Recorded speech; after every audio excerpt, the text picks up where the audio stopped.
ओम काली जी। आप सभी साधुकों का आज के इस पावन सत्संग में हार्दिक स्वागत है।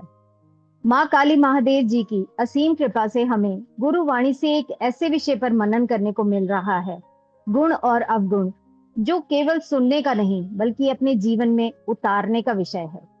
कहा जाता है कि अध्यात्म का मार्ग दूसरों को बदलने का नहीं, स्वयं को देखने का मार्ग है। जब तक हमारी दृष्टि बाहर रहती है, तब तक हमें केवल दूसरों के गुण और अवगुण दिखाई देते हैं। लेकिन जैसे ही हमारी दृष्टि भीतर की ओर मुड़ती है, तब आत्मज्ञान की यात्रा प्रारंभ होती है। उसके लिए गुरु के मार्गदर्शन की जरूरत है। माँ काली महादेव की कृपा से हम यह जान पाए कि हमारे भीतर भी विवेक और ज्ञान की एक अग्नि होती है। जब यह अग्नि प्रज्वलित होती है, तब अहंकार, क्रोध और मोह जैसे अवगुण धीरे धीरे समाप्त होने लगते हैं। लेकिन यदि यह अग्नि कमजोर पड़ जाए, तो वही गुण हमारे जीवन पर अधिकार करने लगते हैं। इसलिए साधना का उद्देश्य केवल ज्ञान प्राप्त करना नहीं, बल्कि अपने भीतर उस ज्ञान अग्नि को निरंतर प्रज्वलित रखना है। इसी मंगल भावनाओं के साथ मैं गुरु जी से अनुरोध करती हूँ कि वे आज के इस पावन सत्संग का शुभारंभ करें और अपने दिव्य ज्ञान से हम सभी का मार्गदर्शन करें। गुरु जी। आप सबको ओम काली। आज के सूत्र में हम ये जानेंगे कि आध्यात्मिक अहंकार क्या होता है और उससे कैसे बचना है। तो आज का सूत्र हमें ये बता रहा है, जो 56 सूत्र है, कि एक साधक की जो यात्रा है उसमें उसे अहंकार को मिटाना होता है। उसी अहंकार को मिटाने के लिए वो अपनी साधना करता है, सारी क्रियाएं करता है, अपने आप को तोड़ता है, अपने आप को बदलता है, बहुत मेहनत करता है साधक। लेकिन जब उसको आध्यात्मिक ज्ञान प्राप्त होता है, आध्यात्मिक तरीके से वो आगे बढ़ता है, तो जो सार्वजनिक अहंकार है, जो सामान्य अहंकार है, उसके बाद वो आध्यात्मिक अहंकार में भी फंस सकता है। इसलिए ये जानना बहुत आवश्यक है कि आध्यात्मिक अहंकार क्या है और इससे कैसे हमें बचना है। मेहनत तो हम सब कर रहे हैं, और जो अहंकार हमारे को मैं, मेरा, मुझे, ये सब चीजें से बांधता है ना, उससे हम मुक्ति पाने के रास्ते पे आगे बढ़ते हैं। लेकिन ये मार्ग थोड़ा कठिन है, क्योंकि ईश्वर को चाहिए ऐसे साधक जो बहुत ही निष्ठावान है, जिनका संकल्प बहुत दृढ़ है। क्योंकि जिनको ईश्वर तक पहुंचना है और अपने जीवन को सुंदर बनाना है, अपने बच्चे के जीवन को सुंदर बनाना है, वो तभी बनेगा जब हमारे जो जीवन की यात्रा के जो संचालक हैं वो ईश्वर बन जाएंगे। हमारे जो सारथी हैं वो ईश्वर स्वयं बैठ के हमारे जीवन का संचालन करेंगे, तभी तो बनेगा। क्योंकि उनको पता है, उनको सब पता है कि इस बालक के लिए या इस बालिका के लिए क्या अच्छा है, उसके कर्मों के फलों से मुझे कैसे मुक्ति दिलानी है, कैसे कैसे रास्तों से उसे लेके जाना है, ताकि वो जो कर्मों के फल है वो भी मिट जाएं और उसका जीवन भी सुंदर बन जाए और वो मेरे तक पहुंचने के मार्ग पर आगे बढ़ जाए। उनको सब पता है। जहां पे हमारी सोच खत्म होती है, प्रभु की सोच तो वहां से आरंभ होती है। हमारी तो बहुत ही सीमित सोच है। तो ये तो सबसे बड़ा समझदारी का काम है कि हमने अपने जीवन की बागडोर ईश्वर के हाथ में देनी है। उसके लिए ही हमारे को अपने अहंकार को मिटाना होता है, उसी के लिए तो करना होता है। क्योंकि जब तक अहंकार साथ रहेगा, हम अपनी बागडोर दे ही नहीं पाएंगे, क्योंकि हमारी बुद्धि हमें बार बार बताएगी कि ये काम तुम्हें ऐसे करना है। लेकिन जो समर्पित होगा, जो ज्ञानी भक्त होगा, जिसको सब चीजें समझ में आएगी, वो अपने आप को समर्पण की स्थिति में रखेगा, तभी ईश्वर उसकी बागडोर को अपने हाथ में लेके उसके जीवन को परिवर्तित कर देंगे। ये बात हमारे को समझ में आ रही। इतना आगे बढ़ के भी साधक फिर भी स्पिरिचुअल ईगो में फंस जाता है, आध्यात्मिक अहंकार में फंस जाता है। ये ना बहुत ही दुख की बात होती है। इतना आगे बढ़ गए, इतनी चीजें समझ में आ गई, लेकिन जो अहंकार है उसने केवल अपना रूपांतरण कर लिया। उसने रूपांतरण करके हमारे को आध्यात्मिक अहंकार का रूप लेके फंसा दिया। और फंसना नहीं है हमारे को, क्योंकि हम लोग ज्ञानी हैं। हमें ज्ञानी भक्त बनना है, जो प्रभु को ज्यादा प्रिय है। सबसे बड़ी जो चीज एक साधक को आगे बढ़ने के बाद भी फंसा सकती है, वो ये भावना है कि मैं श्रेष्ठ हूं, मैं आध्यात्मिक रूप से श्रेष्ठ हूं, मुझे ज्यादा ज्ञान है, मैं ज्यादा जागृत हूं। कितनी सारी चीजें आ सकती है ना। मैं ईश्वर के ज्यादा करीब हूं, मेरा ज्यादा शुद्धिकरण हो रहा है, मैं ज्यादा पवित्र हो गया, और बाकी जो लोग हैं वो अभी कम है मुझसे। जैसे ये भावना आई हम श्रेष्ठ हैं, तो फंस गए। इससे हमें बचना है, क्योंकि जैसे ही हमने अपने आप को श्रेष्ठ मान लिया, चाहे आध्यात्मिक रूप से माना, तो क्या हुआ कि मैं और बाकी सब लोग अलग हो गए। ये अलग होना ही हमारी आध्यात्मिक यात्रा का पतन होने के बराबर है, क्योंकि अलग कोई है ही नहीं। ये अलग होने की जो भावना है, ये बहुत ही खतरनाक है। इस तरह से खतरनाक है क्योंकि हम सब उसी परम चैतन्य से पैदा हुए हैं, वही हमारा पोषण कर रहे हैं, और वही हमने समा जाना है। और सारी की सारी जो भी जीव जंतु हैं, सब चीजें ऐसे ही चल रही हैं। तो हम अलग कैसे हुए? केवल अपने कर्मों के फलों के हिसाब से और ईश्वर के आशीर्वाद के हिसाब से। हमें कुछ अच्छा जीवन मिल रहा है, किसी को थोड़ा सी कठिनाई मिल रही है, किसी को थोड़ा सा अलग स्वरूप मिल रहा है सारे उसी परम चैतन्य की अभिव्यक्ति। उसको इंग्लिश में बोलेंगे, we are different expressions of the same universe. Clear हुआ ना आपको? We are just different expressions, हैं सब एक ही, सोर्स एक ही है। इसको इस तरह से समझते हैं कि एक आश्रम में क्या हुआ, एक साधक अपने गुरु से बार बार पूछता था कि गुरुजी मुझे ना जो सबसे बड़ी ज्ञान की बात है वो बताओ। तो गुरु उसको कुछ बताते नहीं थे। वो समय के इंतजार में थे कि कब ये बालक आध्यात्मिक रूप से थोड़ा आगे बढ़ जाए, कि उसको मेरी बात समझ में तो आए। बहुत समय के बाद क्या हुआ, एक दिन वहां पे बहुत आंधी चली। जब आंधी चली तो वो जो आश्रम का आंगन था, वहां बहुत सारे सूखे हुए पत्ते बिखर के आ गए आसपास के पेड़ों से। तो पूरा आंगन उन पत्तों से भर गया।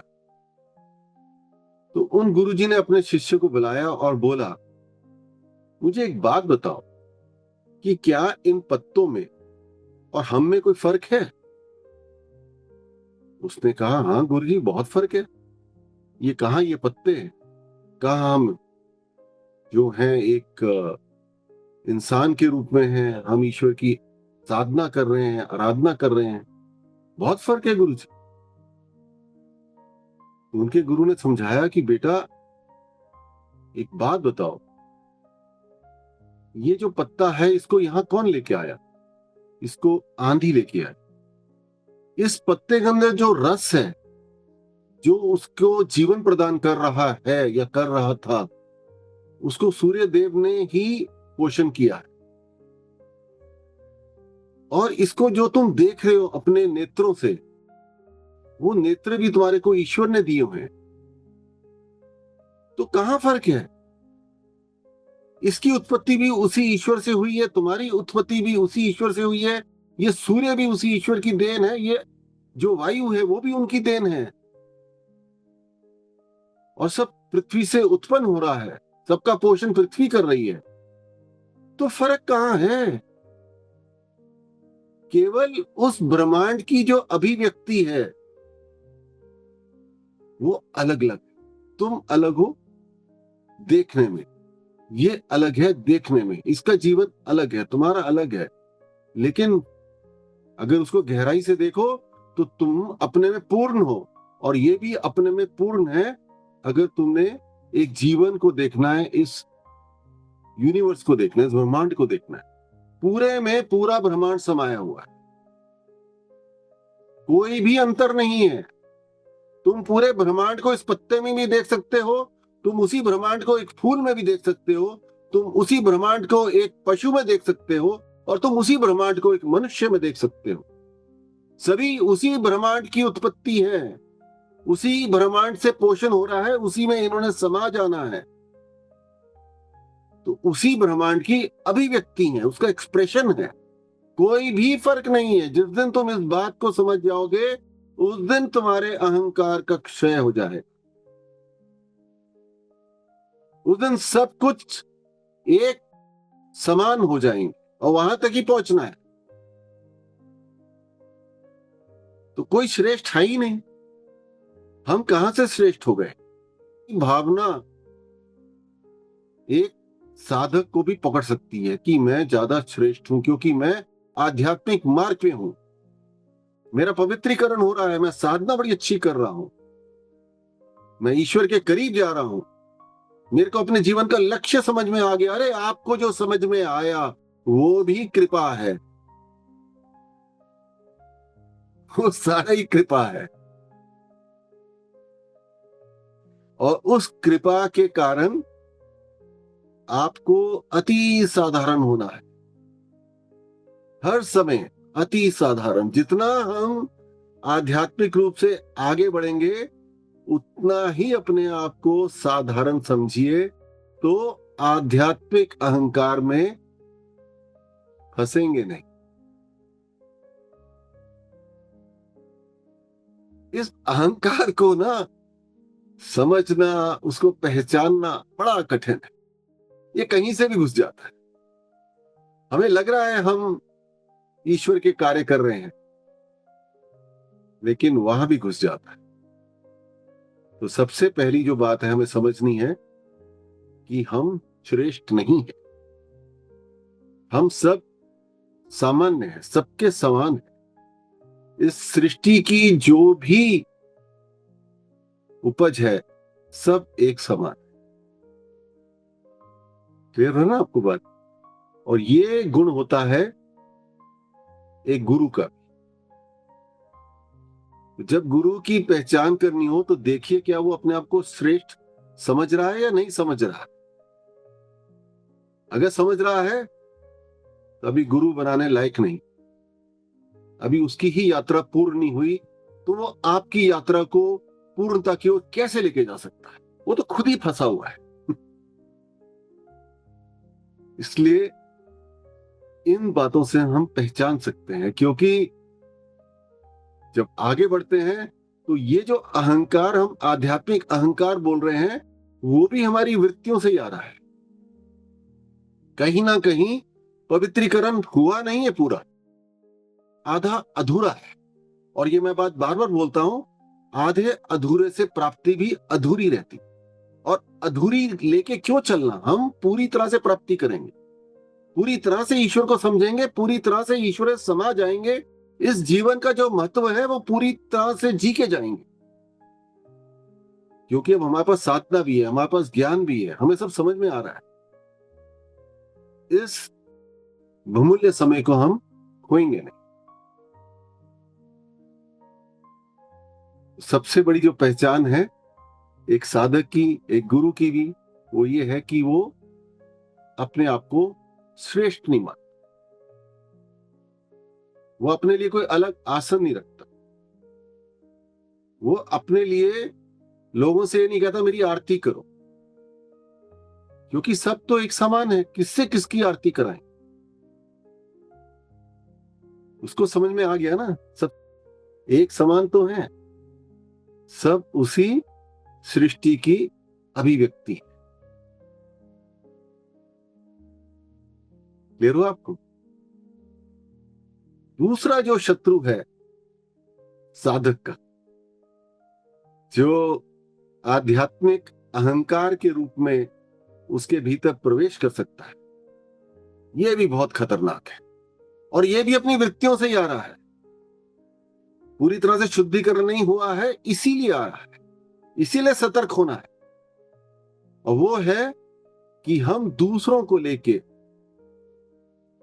आलोचनात्मक हो जाते हैं, दोषदर्शी हो जाते हैं। दूसरों के दोष देखने की हमारे भीतर जो आदत है, वो आध्यात्मिकता में आने के बाद अब आध्यात्मिक रूपांतरण हो जाता है उसका, कि अच्छे से पूजा नहीं कर रहा, ये अच्छे से साधना नहीं कर रहा, ये ऐसा खा पी रहा है, ये ऐसा बोल रहा है। अरे आपको क्या लेन देन? ईश्वर ने उसका भी यात्रा का पूरा निर्णय ले रखा है, उसके अंदर शुद्ध इच्छा है, उसको वो भी पहुंचा देंगे, केवल समय अलग अलग है ना। कि पहले भी हम दूसरों को दोष दृष्टि से देखते थे, अब भी देख रहे हैं, ये बात तो अच्छी नहीं है। ये सभी आश्रमों में, सभी संस्थाओं में जो आध्यात्मिक रूप से आगे बढ़ती हैं, सब जगह ये बीमारी खत्म नहीं होती। क्योंकि जो लोग अपनी यात्रा का भी आरंभ कर रहे हैं या जिनकी अभी वृत्तियां फंसी हुई हैं, वो जब ऐसा कार्य करते हैं तो जो लोग आगे बढ़ गए हैं वो उनको देख के या तो चिंतित हो जाते हैं या वो उस चीज में फंस जाते हैं। ऐसा नहीं करना, हमको अपने अंदर करुणा रखनी है, हमारे को सहनशीलता रखनी है, हमको उनके प्रति एक अच्छा भाव रखना है कि इनको ये समझ नहीं आ रहा तो कोई बात नहीं, इस तरह से चलना होता है। एक आश्रम था,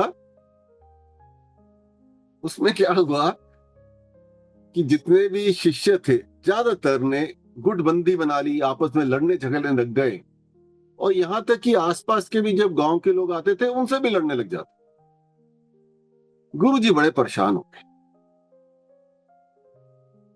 गुरुजी ने उनको कई बार समझाया, प्रवचन भी किए, लेकिन ये जो दूसरों के अंदर दोष देखने की जो हमारी दृष्टि है ना, वो जाती नहीं। गुरुजी ने एक दिन क्या किया, सबको बुलाया और उन्होंने अपने हाथ में एक डंडा लिया। उस डंडे को जमीन पे खड़ा करके एक हाथ से पकड़ के उसका सपोर्ट लेके अपने दाएं पैर से अपने बाएं पैर पे जोर जोर से चोट मारने लग गए। सारे के सारे शिष्य घबरा गए, गुरुजी क्या हो गया आपको? आप अपने दाएं पैर से अपने बाएं पैर पे चोट मार रहे हैं, तो चोट तो आप ही को लग रही है। गुरुजी बोले, यही तो मैं तुमको समझाना चाहता हूं, तुम लोगों के क्यों नहीं बुद्धि में घुस रहा कि जब तुम दूसरों की आलोचना कर रहे हो, दूसरों के बारे में बुरा बोल रहे हो, दूसरों को जज कर रहे हो, तो वो जो दूसरे हैं वो तो उसी परमात्मा का ही अंश है। तो जो ठोस पहुंच रही है वो तुम्हारी आत्मा को पहुंच रही है। किसको ठोस पहुंच रही है? केवल तुम्हें उसकी अनुभूति तो नहीं हो रही, लेकिन वो पहुंच रही है चोट वहां पे। तुम वो काम क्यों कर रहे हो?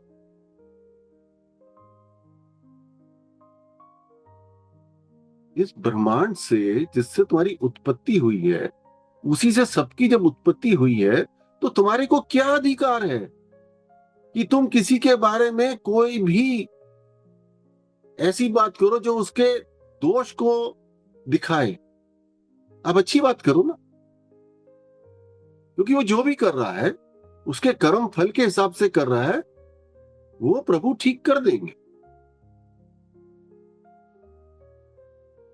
काफी सारे शिष्यों को ये बात समझ में आई, उन्होंने ये काम करना बंद कर दिया, लेकिन बहुत सारों ने नहीं भी किया।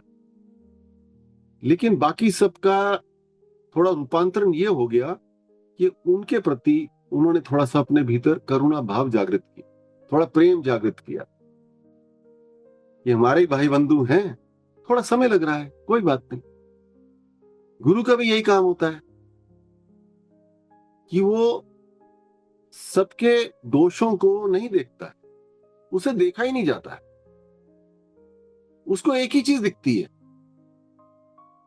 कि जो उसका शिष्य है, क्या वो ईश्वर तक पहुंचने की इच्छा रख रहा है, बस इतना ही बहुत है उसके। उसको और कुछ नहीं चाहिए उससे। तुम्हारे अंदर इच्छा है, तुम साधना करने के लिए तैयार हो, मैं तुम्हारे लिए हर तरह की चेष्टा करूंगा कि तुम वहां तक पहुंचो। मैं तुम्हारे दोषों को नहीं देखूंगा। तो जब गुरु नहीं देख रहा तो शिष्य क्यों देख रहे? ये क्या बीमारी है? थोड़ा इस बारे में हम चिंतन करें ना।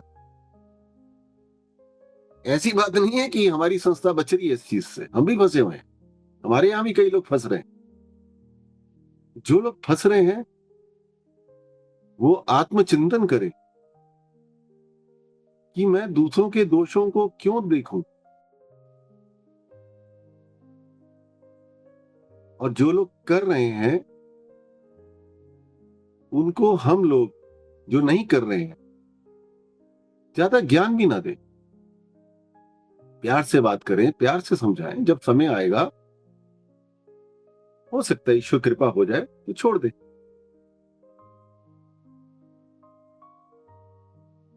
लेकिन हम ये सोचें कि हमारे अंदर ये अवगुण नहीं है तो हम श्रेष्ठ हैं, तो फिर फंस गए। है ना? क्लियर हुआ ना? जैसी भावना आई कि हम श्रेष्ठ हैं, हम अलग हैं, फंस गए। क्योंकि ये जो डिपार्टमेंट है ये ईश्वर का है। किसको कैसे कब कहां से ईश्वर मुखी बनाना है, उसको किस तरह से सही मार्ग पे लाना है, वो ईश्वर कर दे। आप अपनी यात्रा पे अपने चित्त को रखें, क्योंकि अभी यात्रा थोड़ी लंबी। इन सब चीजों में फंस के हमने अगर 10 कदम चले और 10 कदम से 5 कदम पीछे हट गए तो किसका नुकसान हुआ? हमारा ही तो हो रहा है। तो ये सद्बुद्धि भी तो है ना, क्या करना। इससे हमें जरूर बचना है। आप बताएंगी पलक, अभी तक क्या बात करी है? गुरुजी, आपने ये बताया कि एक साधक की लाइफ में क्या चीजें उसके लिए बहुत हार्मफुल होती हैं स्पिरिचुअल जर्नी में आने के बाद भी। सबसे पहला तो है हमारा अहंकार। स्पिरिचुअल जर्नी में आने के बाद भी हमारे अंदर अगर कुछ चीजें हमारे अंदर आ गई, कुछ गुण आ गए, तो हमारे अंदर बहुत जल्दी अहंकार आ जाता है। जैसा कि आपने गुरुजी वाली कहानी सुनाई कि गुरुजी ने अपने शिष्य से पूछा कि जो ये मिट्टी से उड़े हुए पत्ते हैं वो हमारे सामने पड़े हैं आश्रम में, उसमें और हम में कोई फर्क है? तो शिष्य ने बोला कि हाँ है, लेकिन हमारा लेसन ये है कि उनमें और हम में कोई फर्क नहीं है। उन्हें यहाँ लाया कौन? हवा। उन्हें पोषण कौन देता है? सूर्य। हमारे को भी हवा ने जिंदा रखा हुआ है, हमें पोषण भी सूर्य देता है, हम भी पृथ्वी से ही खाते हैं और पत्ते भी उसी का रूप है। तो हमें अहंकार नहीं करना है कि हम अलग हैं क्योंकि हम इंसान हैं और वो पत्ते हैं या ट्रीज हैं या प्रकृति है। सब एक ही भगवान के ही बनाए हुए हैं, बस हमारा रूप अलग है। अगर हम ये समझ लेंगे लाइफ में तो हमें अहंकार नहीं आएगा। लेकिन हम बहुत जल्दी फंस जाते हैं सब में। मान लो हम आज मान भी लेते हैं, हम कल फिर फंस जाते हैं। हमें लगता है कि ये सब हम कर रहे हैं, जबकि पत्तों के साथ करने वाला भी भगवान है और हमारे साथ करने वाला भी भगवान है। डुअर तो एक ही है, बस ये गांठ पकड़ लेंगे तो इससे बच जाएंगे। ऑल्दो हम फंस जाते हैं। और दूसरा ये बताया आपने गुरुजी कि इसी का पार्ट है अहंकार का ही, कि हम एक और उसमें फंस जाते हैं, आलोचना। हम स्पिरिचुअल जर्नी में आके भी एक दूसरे की आलोचना करते हैं, और कई बार हमें लगता है कि ये अवगुण हम में नहीं है लेकिन किसी और में है, तो हमें लगता है वो गलत है। लेकिन हम ये भूल जाते हैं कि सबका अपना एक टाइम है जो भगवान ने निश्चित किया, हम कोई भी नहीं है उसमें। तो हमें उससे बचना है, ना तो आलोचना करनी है ना सुननी है।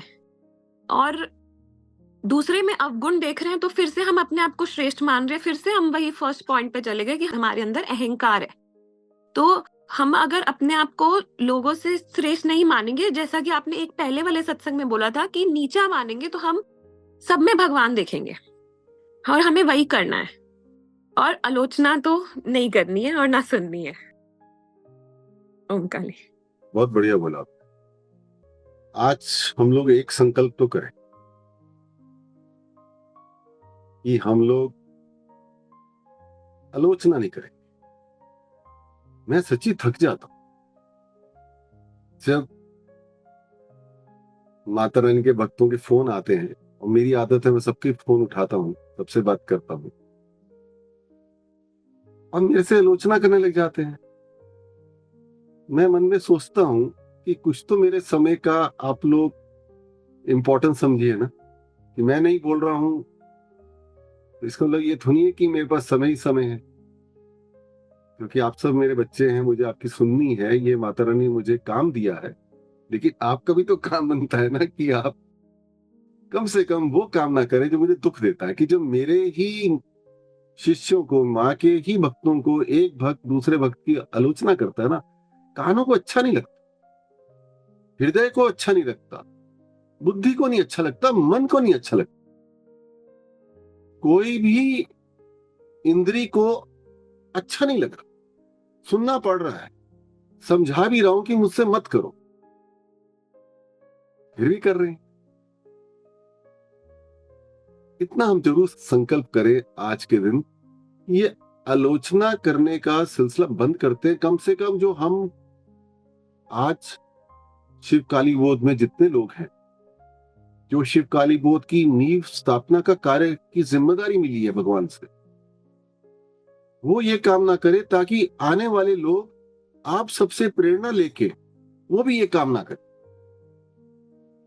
और अगर कोई आपके सामने आलोचना करता है तो आप कह सकते हैं कि गुरुजी ने मना किया हुआ है, हमें को मत बोलो ये सब बात। सब माँ के तो बच्चे हैं, है ना। आजकल क्या हो गया, परिवार में भाई बहन और बाकी जो सदस्य हैं एक दूसरे की आलोचना कर रहे हैं, तो एक हमारी आदत बन गई। अध्यात्म से इस चीज को हम बचा के रखें, हमें नहीं करना। बस आप बोल दीजिए हमें नहीं करना। जैसे मैं भी बोलता हूं ना, मुझे मत सुनाओ ये सब, ये अच्छा नहीं है। माँ के बच्चे हैं, माँ ने निर्धारित किया है किसको कब पहुंचना है, किसकी कब वृत्ति से उसको मुक्ति मिलनी है, किसको कब ज्ञान की प्राप्ति होनी है, किसको कब मुक्ति की प्राप्ति होनी है, वो सब निर्धारित है। आप अपनी यात्रा पे अपने चित्त को रखिए, तो लक्ष्य की प्राप्ति हो जाए। नहीं तो क्या होगा, इसी माया जाल में फंस जाएंगे कि एक माया जाल से निकल के आए, अब अध्यात्म में एक और माया जाल बना के उसमें फंस गए। मकड़ी अपनी आदत से नहीं बची, तो हम मकड़ी ना बने, कम से कम ये चीज बंद कर। जो अगला कारण होता है हमारे अंदर आध्यात्मिक अहंकार लाने का, वो होता है कि हम अपने आप को ज्ञानी समझने लग जाते हैं। कि ज्ञान तो मिल रहा है, ज्ञान का आप अध्ययन भी कर रहे हैं, आप ज्ञान के लिए मेहनत भी कर रहे हैं, लेकिन जब वो ज्ञान आपके भीतर स्थापित हो गया तो फिर बिना किसी व्यक्ति के बोले या बिना किसी व्यक्ति के मांगे आप उसको ज्ञान देने लग जाते। ये कोई शिष्य तो है नहीं, लेकिन हम आपके गुरु बन गए। किसी ने मांगा नहीं, लेकिन हम बन गए। वो इसलिए होता है कि जो अहंकार है वो हमारे को एक पहचान दिलाना चाहता है कि मुझे पता है, मुझे इस प्रॉब्लम का सॉल्यूशन पता है, मुझे तुमसे ज्यादा पता है। ये भी ले आया क्या? श्रेष्ठ होने की भावना आ गई ना, श्रेष्ठ होने की भावना कि मुझे पता है। अभी तो गुरु है, गुरु बता देगा, तो गुरु से पूछ ले। तो जल्दबाजी मत करिए, पहले अपने ज्ञान को पूर्ण करिए। तो जब ज्ञान की पूर्णता में जाएंगे तो समझ में आएगा कि कुछ बोलने को ही नहीं है। क्या बोले हैं? कोई पूछेगा तो बोल देंगे, नहीं तो बैठे हैं, आनंद में बैठे हैं, ईश्वर का आनंद ले रहे हैं। उस परम चैतन्य से जो हमें आनंद मिल रहा है उसमें गोते खा रहे हैं। हमें क्या करना? आप पूछोगे तो बताएंगे, क्योंकि वो भी मेरा धर्म है। क्योंकि ज्ञान ईश्वर ने कृपा करी, इसलिए करी कि उससे दूसरों का मार्गदर्शन करें। लेकिन कोई पूछेगा तो बताएंगे ना। ये भी हमारी पुरानी वृत्तियों से आ रहा है। क्योंकि मैंने ऐसा देखा है, जब कुछ लोग बात कर रहे होते हैं, और आप सबने भी ये देखा होगा, तो कोई व्यक्ति अपनी कोई परेशानी बताता है ना, तो सारे लोग उसको ज्ञान देने लग जाते हैं। अगर वो अपनी कोई बीमारी की बात बताएगा तो उसको 10 नुस्खे बता देंगे। ये बताएंगे वो वैद्य हैं, बड़े अच्छे हैं, वो डॉक्टर हैं, बड़े अच्छे हैं, वहां जाओ। कोई भी वो अपनी परेशानी बताएगा तो सब जनों के पास उसका सॉल्यूशन होता है। अपने घर पे, अपने जीवन में तो वो सॉल्यूशन नहीं उतार पा रहे, दूसरे को देने के लिए है तो वो होगा उनके लिए जो आध्यात्मिक यात्रा में नहीं है। आप लोग बहुत आगे बढ़ गए हैं, आपको उस आध्यात्मिक अहंकार से बचना है। तो ज्ञान लेके एक पेड़ के जैसे झुक जाना है। जैसे फल पेड़ में उगते हैं तो पेड़ झुक जाता है, उसकी टाहनियां झुक जाती हैं, वैसे आपको विनम्र हो जाना है कि मुझसे मांगोगे तो मैं जरूर दूंगा ज्ञान, नहीं तो मैं अपने ध्यान में मग्न। ये तरीका होता है। इसलिए गुरु भी कुछ बोलता नहीं है ज्यादा, कुछ बोलने को है ही नहीं।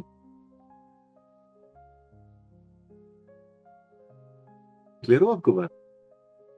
इसकी भी बड़ी अच्छी कहानी सुनाता हूं। एक बार क्या हुआ कि एक महिला अपने खेत पे काम कर रही थी, और वो भगवान से बात कर रही थी काम करते करते कि हे प्रभु, मुझे कभी आप दर्शन तो दो।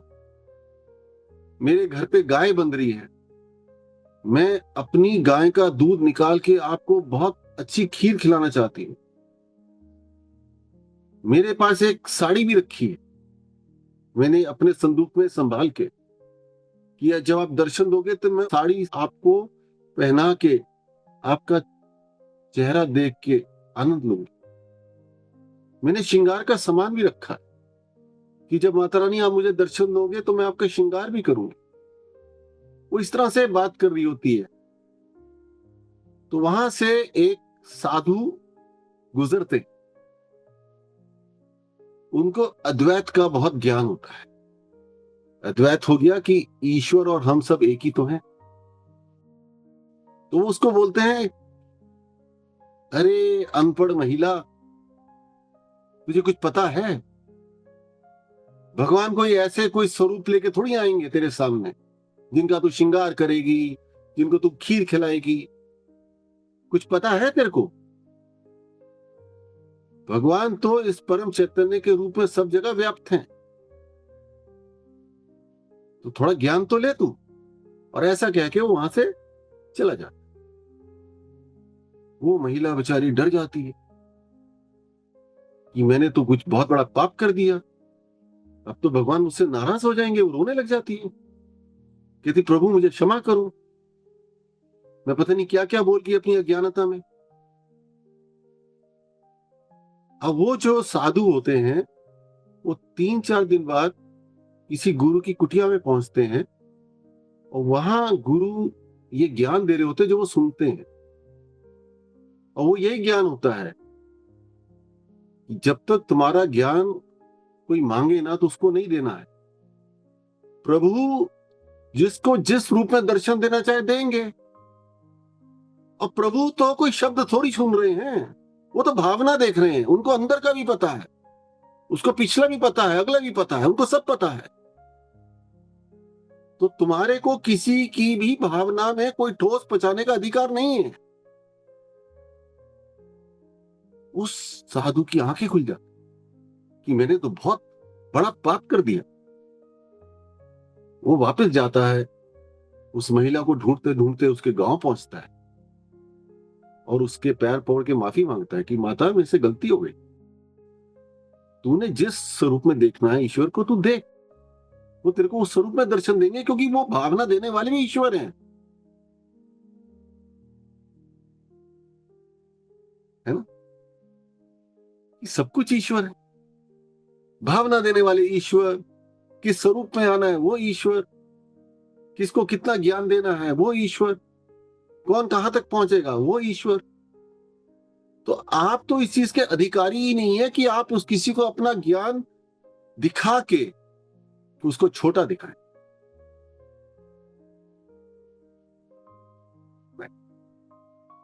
ये भी आध्यात्मिक अहंकार है कि मुझे ज्यादा पता है। जिसको ज्यादा पता है उसको सबसे पहले ये पता चल जाएगा कि सब एक समान है, कोई श्रेष्ठ नहीं, मैं भी श्रेष्ठ नहीं। तो प्रेम से, करुणा से, जो भी ईश्वरीय गुण है उनका सहयोग लेके आप किसी को समझा सकते हैं। अगर वो समझना चाहता है तो समझा दी, नहीं तो उनसे बोलिए कि आप गुरु से बात करें। ये बात भी क्लियर हुई आपको कि ज्ञान अगर हमारे को करुणामय नहीं बना रहा तो ज्ञान किस काम का, क्योंकि प्रभु तो करुणामय हैं। तो उस ज्ञान ने अगर हमारे भीतर करुणा ही नहीं जागृत करी तो ईश्वर ही जागृत नहीं हुए, वो तो अहंकारी हो गया। और उसका रूपांतरण अध्यात्म में आने के बाद आध्यात्मिक अहंकार में हो गया। अच्छा नहीं, है ना? इतना बड़ा लक्ष्य लेके चल रहे हैं, इतना आगे पहुंच रहे हैं, ईश्वर के बारे में समझ में आ रहा है, अब क्यों फंसना।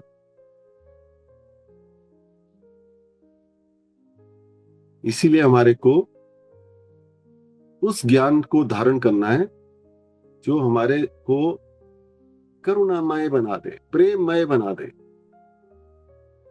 विनम्र बना दे,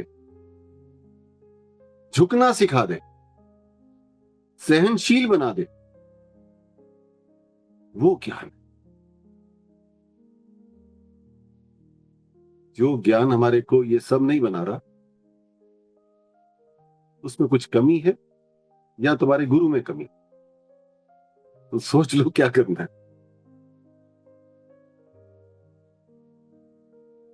इसके जो अगली बात आती है वो ये आती है कि हमको जब आध्यात्मिक मार्ग पे आगे बढ़ने का अवसर मिलता है तो कुछ ना कुछ हमारे को ईश्वर की अनुभूतियां होने लग जाती, कुछ हमारे को शायद सिद्धि भी हो जाती, वो संभव है। पतंजलि सूत्र में, विभूति पाद में पतंजलि ने इस चीज से हमें चौकन्ने किया है कि जब आप अध्यात्म में आगे बढ़ेंगे तो आपको जब इस तरह की कोई उपलब्धि होगी तो उसमें फंसना नहीं है। साधक जन क्या करते हैं, जब वो आगे बढ़ते हैं तो अपनी बात को सिद्ध करने के लिए ऐसा बोलने लग जाते हैं कि माता रानी ने मुझे ऐसा बताया, मुझे ऐसी अनुभूति हुई, मेरे सपने में मां आई, उसने ऐसे बताया, मेरे को ऐसा लगा, ऐसा होना चाहिए, सिर्फ इसलिए कि उनको लगता है उनकी प्राप्ति ज्यादा हो गई। ये भी आध्यात्मिक अहंकार। इससे इसीलिए पतंजलि ने मना किया कि यहां भी नहीं फंसना है, क्योंकि आपका आध्यात्मिक अहंकार बढ़ सकता है। ले रहे हो आपको?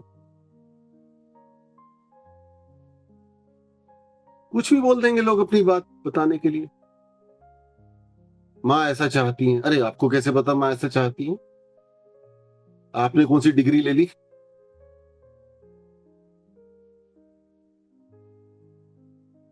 है ना? हो सकता है आपको कुछ अनुभूति हो रही हो, मैं ये नहीं कहूंगा कि नहीं हो रही है, लेकिन वो अनुभूति हर समय ही सत्य की कसौटी पे सही उतरे, वो कहां से जरूरी है? वो आपकी एक मानसिक सोच भी तो हो सकती है, जिसको मेंटल प्रोजेक्शन कहते हैं। तो क्यों फंसना?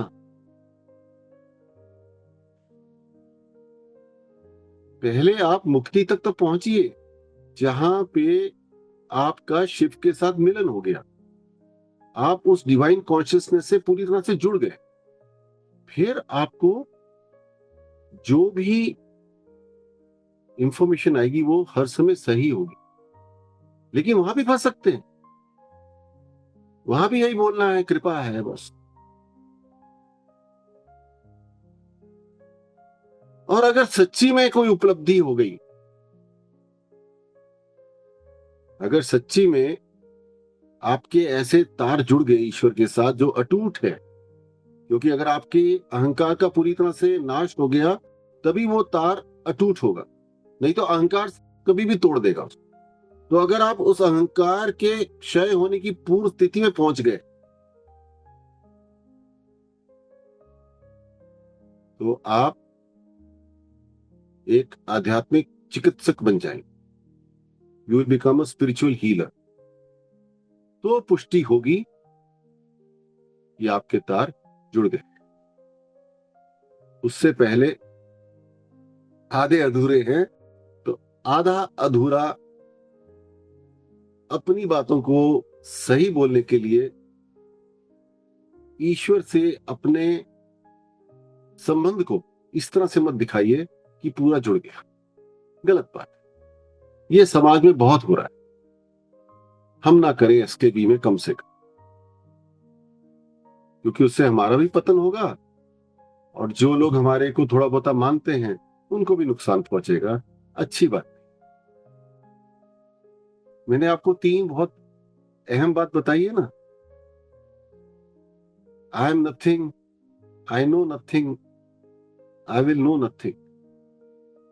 मैं कुछ नहीं हूं, मुझे कुछ नहीं पता, मुझे आगे चल के भी कुछ नहीं पता चलेगा। बच गए अहंकार के पकड़ से, बच गए। बेरुआ बताइए पलक, इसको भी समराइज करिए। जी गुरुजी। गुरुजी, एक तो ये कि आपने थर्ड पॉइंट ये बोला था कि हमें जब हम स्पिरिचुअल जर्नी में आगे बढ़ते हैं और हमें ज्ञान आता है तो हमें किसी को भी बिना मांगे, जब तक कोई मांगता नहीं है, हमें ज्ञान नहीं देना है। जो भी करने वाला है वो भगवान ही करने वाला है। जैसे आपने एक स्टोरी से बताया कि एक लेडी है, वो भगवान को दूसरे रूप में ढूंढ रही थी और एक गुरु ने उन्हें दूसरे रूप का ज्ञान दे दिया, जो कि उस टाइम पे जरूरत नहीं थी, क्योंकि उस लेडी को वो अनुभूति होना भगवान की, या वो भगवान को उस रूप में ढूंढना की फीलिंग भी भगवान ने दी है। कोई भी ऐसा इस पावर के साथ नहीं है कि वो उसको उस टाइम पे ज्ञान दे जब नहीं मांगा गया है, क्योंकि सब कुछ करने वाला भगवान है, हर चीज की अनुभूति देने वाला भी भगवान ही है। भगवान को हम कौन किस रूप में ढूंढ रहा है, ये भी भगवान ही चूज करता है कि किसको क्या रूप में कैसे उसको वो फीलिंग देनी है। तो हमें ज्ञान तभी देना चाहिए किसी को जब कोई मांग रहा है, क्योंकि तभी वो उसको जरूरत है, या उसी तरह से नहीं तो गुरु है, गुरु बताएंगे। जिसको आध्यात्मिक अहंकार हो जाता है वो अपनी एक अलग पहचान लोगों को दिखाना चाहता है। बड़ा तिलक लगा लेना, अलग तरह के कपड़े पहनना, अलग तरह से अपना एक व्यवहार दिखाना कि बड़े विनम्र हैं, बहुत ही मिठास के साथ बोलना। अंदर वो चीज हो या नहीं हो अलग बात है, लेकिन अपनी अलग पहचान उसको दिखाना अच्छा लगता है। किस लिए? उसकी क्या जरूरत है?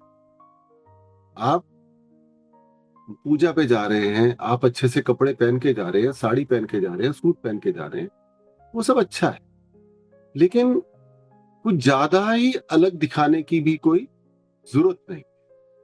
जैसे हैं बहुत अच्छा है। तिलक लगा के गए, अच्छा है, नहीं लगाया कोई बात नहीं। भगवा पहना, अच्छा है, पैंट शर्ट में चले गए तो भी ठीक है। कि समाज क्यों लोगों को पहचानना चाहता है उनके वस्त्रों से, ये सोचिए ना। अगर कोई गुरु जीन्स और पैंट पहन के आ जाए तो लोगों को समझ में नहीं आता, वो उसके ज्ञान को भी डाउट करने लग जाता, क्योंकि वेशभूषा से इस चीज को हमने जोड़ दिया। इस बात पे भी आप सब लोग चिंतन करें कि कहीं ऐसा तो नहीं हम इस चीज में फंस रहे। अगली बात क्या है कि जिसको आध्यात्मिक अहंकार होता है ना, वो बातें तो बड़ी उच्च कोटि की करेंगे, जो उनको ज्ञान से प्राप्ति हुई है। ऊर्जा की बात करेंगे, चेतना की बात करेंगे, ईश्वर की बात करेंगे, उत्थान की बात करेंगे, कर्म योग की बात करेंगे, भक्ति योग की बात करेंगे, ज्ञान योग की बात करेंगे, सारी अच्छी अच्छी बातें करेंगे, लेकिन उसको जिएंगे नहीं। क्योंकि अगर जी रहे होते तो अहंकार में क्यों फंसते? अगर आपने अपने भीतर ईश्वरीय गुणों का जागरण किया, उनको अपने भीतर स्थापित किया, फिर अपने विचारों में, अपने आचरण में और अपने व्यवहार में उनका प्रकटीकरण किया, मतलब कि आपने उसको जिया, जो गुरु से सीखा, जो साधना ने सिखाया, वैसा जीवन व्यतीत किया, तो नहीं फंसेंगे ना। तो अगर फंस रहे हैं तो वो नहीं कर रहे हैं जो करना है, केवल ज्ञान के माध्यम से उसको लेके रख लिया, है ना, तो फंस गए। इसीलिए अंतर्मुखी होके अपने बारे में सोच के कि मैं कहां बढ़ रहा हूं, मैं कहां गलती कर रहा हूं, कहां प्रकटीकरण नहीं हो रहा है, वो करना है। दूसरों के दोष नहीं देखने, अपने दोष देखने हैं। तभी अपने भीतर का गुरु तत्व जागृत होगा। और जब गुरु तत्व जागृत हो गया तो फिर आप सच्चाई की कसौटी पे पूरी तरह से अपने आप को उतारेंगे कि जो कहेंगे वो करेंगे। अगर कोई गुरु मिल जाए जो बोल कुछ रहा है और कर नहीं रहा, दर्शा नहीं रहा, तो छोड़ दीजिए उसको। सब बातें ही तो है, वो भी बोल रहा है, जी नहीं रहा, वैसा जीवन नहीं व्यतीत कर रहा, है ना। इसका एक एग्जाम्पल लेते हैं। एक आश्रम में क्या हुआ, एक जो भिक्षु था वो क्या करता था, कुछ ना कुछ सामान चोरी कर लेता और उसको जाके बेच देता था। आश्रम में तो वैसे ही बहुत ज्यादा सामान नहीं होता था, जो थोड़ा बहुत होता था वो लोगों को नजर आ जाता था कि ये सामान अब दिख नहीं रहा। तो सभी भिक्षु उसको पकड़ के ले गए गुरु के पास। उन्होंने कहा, गुरु जी ये चोरी करता है, वैसे ही हमारे पास कोई सामान नहीं होता, वो भी उठा के ले जाता है, इसको आप आश्रम से निकालो। तो गुरु जी ने कहा, देखते हैं। उसके बाद फिर ऐसा ही कुछ हुआ, फिर वो पकड़ के ले आए। गुरु जी देखिए, आपने पिछली बार इसको नहीं निकाला, ये अब भी नहीं हट रहा। गुरु जी कहते अच्छा देखते। इस तरह कई बार ये चीज हो गई तो वो सारे भिक्षु परेशान होके गुरु जी के पास जाके ज्यादा जोर देके बोले कि गुरु जी ये बात सही नहीं है, आप ये बात आपकी अच्छी नहीं है, ये बार बार चोरी कर रहा है, ये गलत काम कर रहा है, अब फिर भी आप इसको नहीं निकाल रहे हैं। तो गुरु ने बोला जिसको गलत और सच की पहचान ही नहीं है, जिसको गलत और सही की भी पहचान ही नहीं हुई, उसको मैं क्यों निकालूं? क्योंकि वो यहाँ पे सीखने ही आए कि सही क्या और गलत क्या है। तो तुम्हारी करुणा कहाँ गई? तुमने तो सीख लिया ना। तुम्हारी सहनशीलता कहाँ गई? तुम्हारा प्रेम कहाँ गया? तुम अपने प्रेम से इसको बदलो। तुमने अगर सही और गलत की पहचान कर ली तो ये भी तो गलत है कि तुम उसको निकालने के लिए बोल रहे हो। वो भी इस आश्रम का एक हिस्सा है, वो भी ईश्वर को खोजने आया है। सिर्फ ज्ञान की थोड़ी कमी है ना, कोई बात नहीं। कि तुम्हारी कितनी कमियों को उस प्रभु ने नजरअंदाज कर दिया, वो भूल क्यों गए? मैंने भी नजरअंदाज किया। जब इसका समझ आ गया तो तुम लोगों को परेशानी होने लग गई।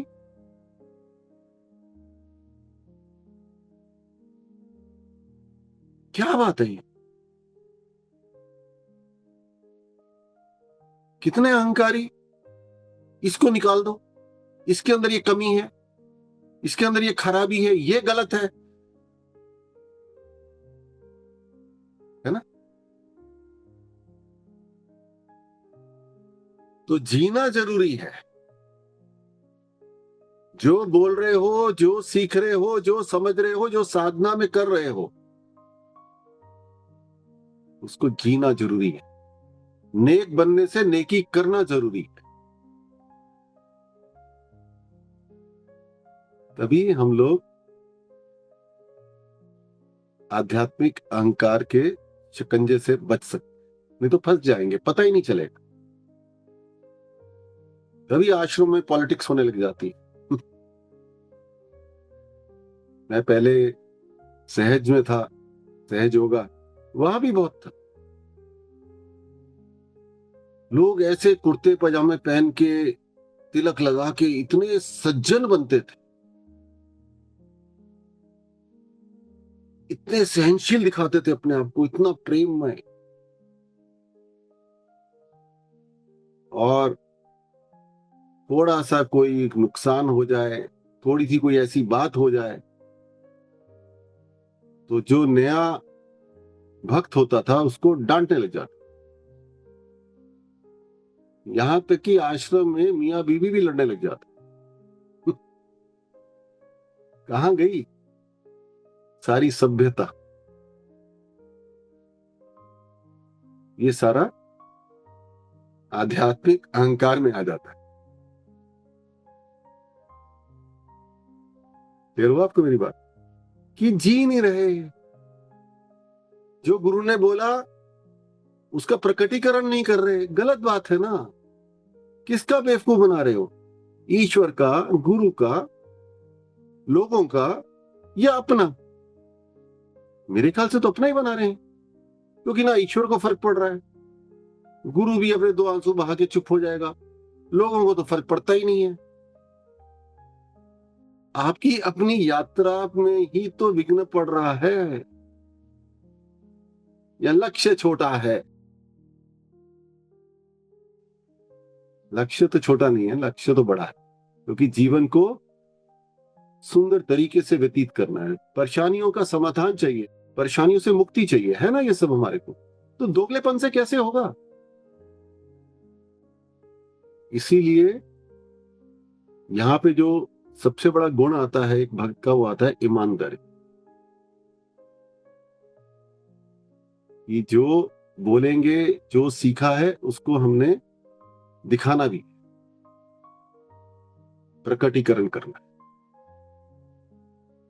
क्लियर हो गया? अगला जो अवगुण साधकों को पकड़ता है और उनको आध्यात्मिक अहंकार में फंसाता है, वो ये होता है कि उनकी जो उम्मीद है अध्यात्म से वो तो बहुत बड़ी है, बहुत उच्च कोटि की उम्मीद है, ये हमें शिव से मिलना है। लेकिन कोई भी परिस्थिति जो उनको पसंद नहीं आती, उसके साथ वो थोड़ा भी संघर्ष नहीं करना चाहते। ऐसे लोगों के लिए कहा जाता है कि अध्यात्म उनके लिए एक बुलबुले की तरह है,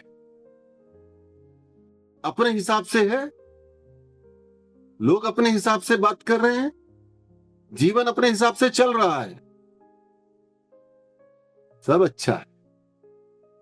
लोग हमारे हिसाब से बात नहीं कर रहे हैं, किसी व्यक्ति को कोई कठिनाई आ गई, किसी व्यक्ति को सहायता की जरूरत है, किसी ने गलत बोल दिया, कोई परिस्थिति अपने हिसाब से नहीं हुई, कोई नुकसान हो गया, तो भड़क गए, अपने मार्ग से डगमगा गए। क्यों? क्या ईश्वर केवल अच्छे में है? जब आपकी परीक्षा ले रहा है तब क्या होगा?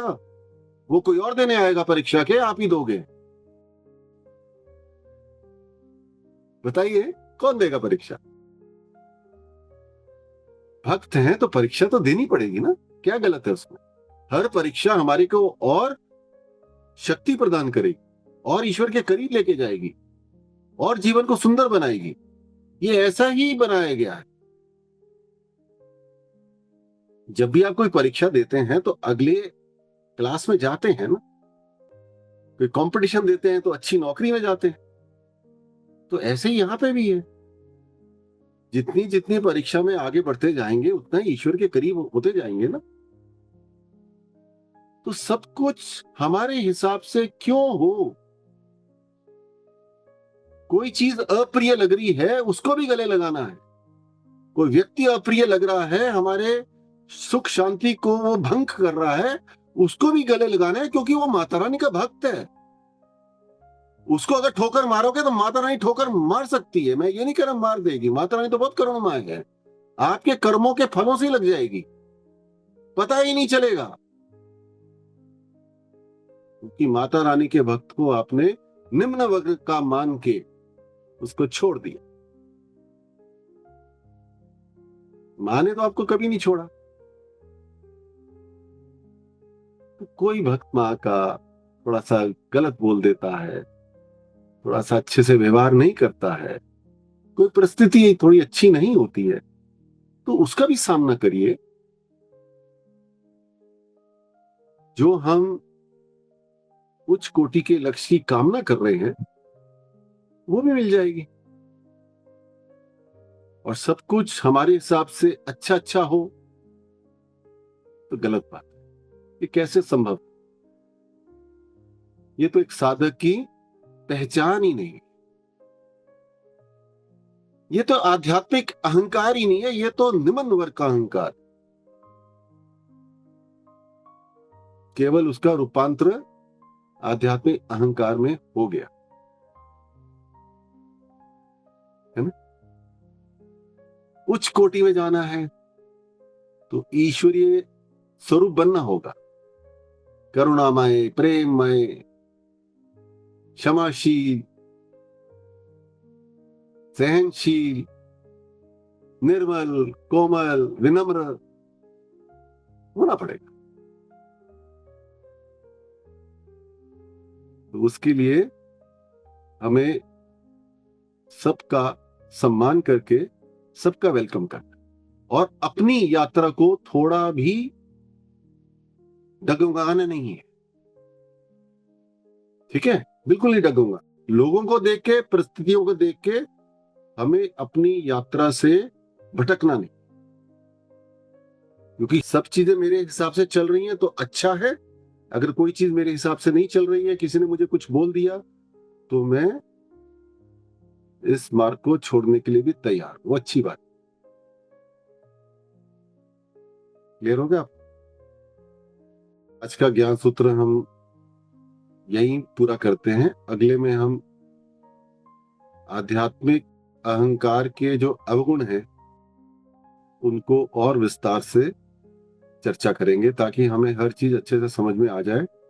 और मेरी आप सबसे भी एक विनती है कि क्यों ना आप सब भी अपने एक एक अवगुण को डिस्कस करें सबके सामने, कि आपके अंदर ये आध्यात्मिक अहंकार का अवगुण है जिसके ऊपर आपने मुक्ति पानी।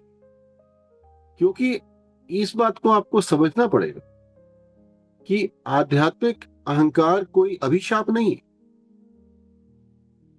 वो एक माइलस्टोन है, एक पड़ाव है। उसको समझ के फिर आगे बढ़ना है, उसको समझ के फिर आगे बढ़ते हैं।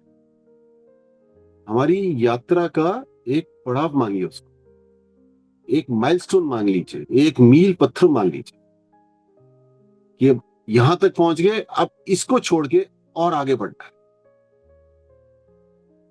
परमानंद की स्थिति तक पहुंचना है। बहुत मजा है वहां पे। तो आप सब लोग सुन रहे हैं तो कृपा है, वहां तक पहुंचने की पूरी उम्मीद है। आज सत्संग में हमने जाना कि एक साधक के लिए अपने भीतर के अहंकार को पहचानना और उसे धीरे धीरे समाप्त करना आध्यात्मिक यात्रा का एक महत्वपूर्ण चरण है। हमने जाना कि आध्यात्मिक अहंकार क्या है और उससे मुक्ति पाना क्यों जरूरी है।